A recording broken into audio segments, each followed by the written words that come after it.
días a todas y a todos. Hoy vamos a ver las cuestiones generales que tienen que ver con el género fantástico dentro de la literatura.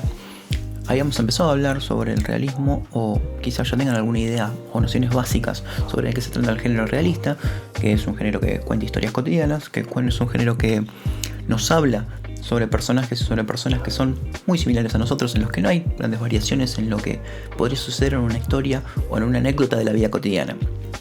Pero en el cuento fantástico sucede algo que es diferente, pero no desde un principio.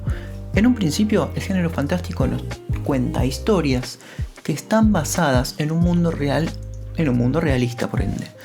Entonces vamos a encontrarnos con personajes que son como nosotros, vamos a encontrarnos con situaciones que son como las que vivimos cotidianamente, hasta que irrumpe un suceso inexplicable, sobrenatural, ¿sí? Que no tiene lógica, que rompe con ese ambiente fácilmente creíble, con ese ambiente realista, con esa escena que tranquilamente podríamos estar viviendo nosotros en un día común y corriente, y pasa a darle lugar a la fantasía.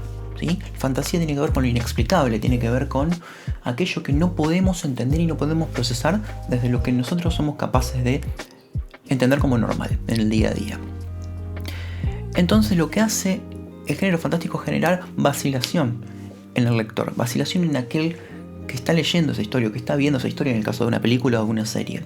¿Qué es vacilación? La vacilación es ese momento en el que uno deja de entender, deja de comprender y se queda como angustiado, como dudoso, como totalmente interpelado por lo que acaba de ver. ¿Qué es lo que pasó en este momento? ¿Por qué pasó esto? Eso es lo que es la vacilación, es no saber cómo explicar lo que tenemos o lo que está pasando frente a nuestros ojos. La vacilación, por lo general, sucede cuando hay un momento de tensión, o sea, este momento que les comentaba hace un ratito, ese momento que irrumpe, ese momento de quiebre que rompe con el realismo, y que a nosotros nos va llevando a través de la historia. ¿Por qué? Porque nosotros estamos buscando una explicación lógica para lo que acabamos de ver.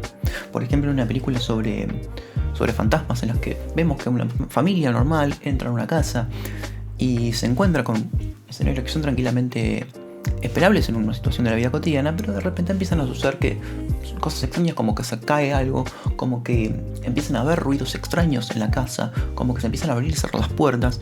Esos son los sucesos que dejan lugar a la vacilación, que van tensionando la historia. Porque, ¿qué es lo que sucede?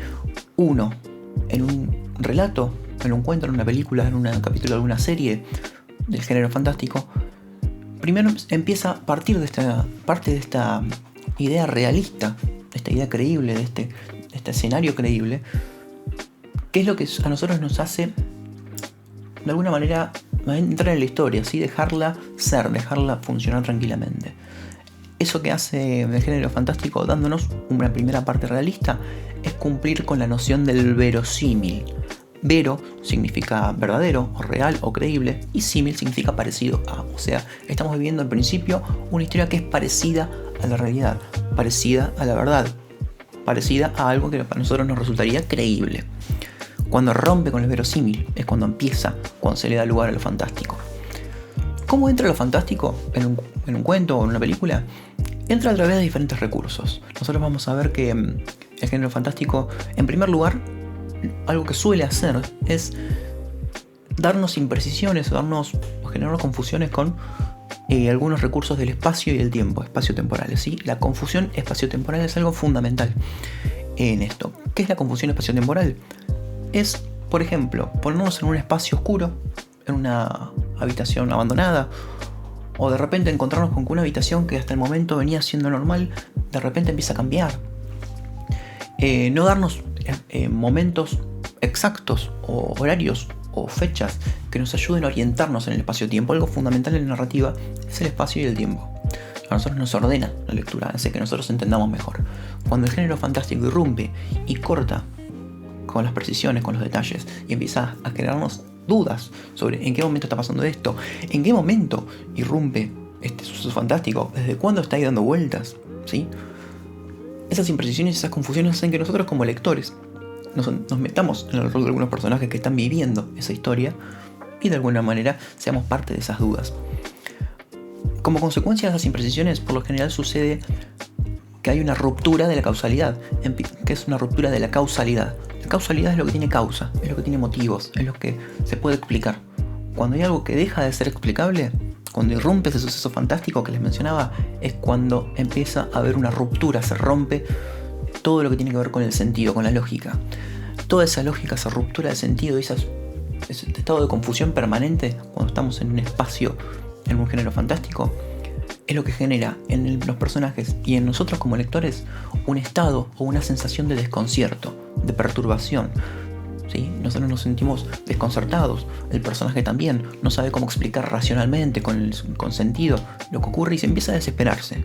Empieza como a entrar en una vorágine de locura o de duda, de angustia, de miedo. Y por último también suele haber que se repiten o se dan sucesos circulares que van y vienen. Que se repita alguna situación, como por ejemplo en una película de terror. El terror es un subgénero de fantástico, ¿sí? En una película de terror empiezan a abrirse y cerrarse puertas. Y no es que se da una vez, por acción del viento podría ser una vez, ¿no? Se da repetidas veces en diferentes puertas. Empiezan a escucharse golpes en esas puertas, repetidas veces. Esas repeticiones son las que van generando la tensión, lo que van ayudando a que el género fantástico fluya, vaya desarrollándose. Estas son las expresiones generales sobre lo que es el género fantástico. Vamos a ver en otro video que dentro del fantástico hay diferentes subgéneros. Mencioné por ejemplo el terror, pero hay otros. Esto como un dato introductorio para que empiecen a entender. En otro video vamos a hablar sobre los 3 tipos de narradores, que se los voy a dejar acá linkeado también. Y vamos a empezar a trabajar con uno de los relatos, ¿sí? Nos vemos, hasta la próxima.